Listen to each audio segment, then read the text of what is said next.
Good morning students, it is your English class. In today's class we are going to learn how to write vowel A sound words.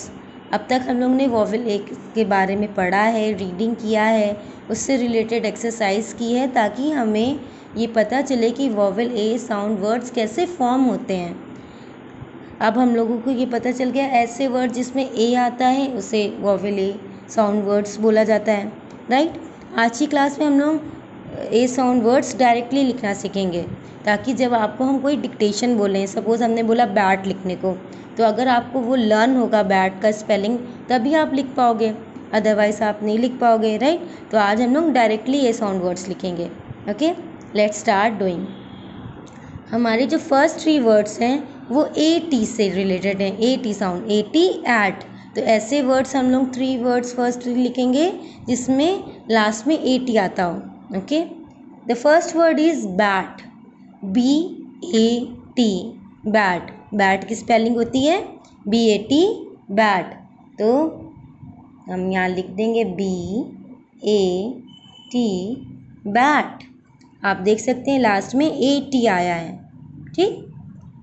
Next word is C-A-T, cat, C-A-T, cat.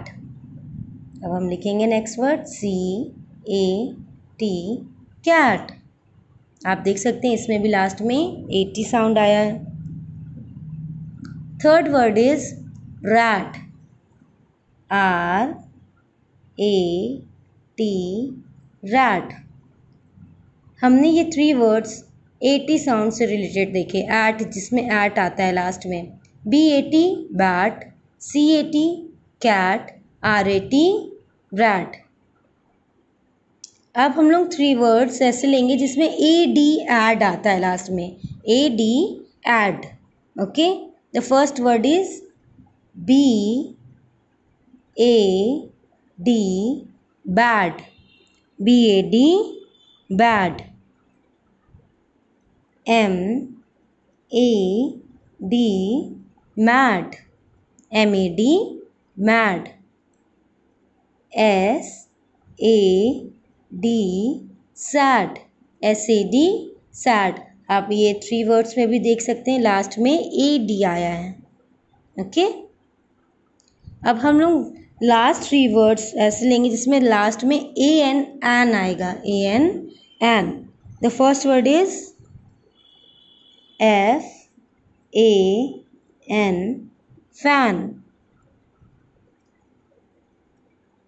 P-A-N, pan,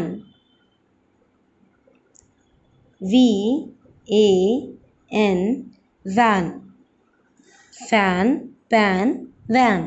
okay, आप देख सकते हैं इसमें last में AN, N आया है। वो इसलिए क्योंकि ऐसे अगर आप सीरीज़ के साथ लिखेंगे तो बच्चों को लर्न करने में आसानी होंगे।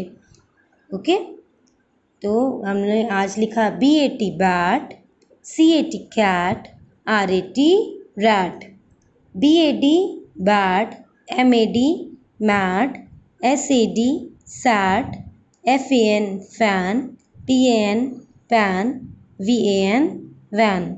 ओके, इस तरीके से आपको सारे ए साउंड वर्ड्स कॉपी में करने हैं। आप देख सकते हैं यहाँ पर मैंने लाइन ड्रॉ की है, वो इसलिए ताकि एक बार नहीं आप कई बार एक पेज में प्रैक्टिस करिए। जैसे एक बार बैट लिखा, फिर बैट लिखिए, फिर बैट।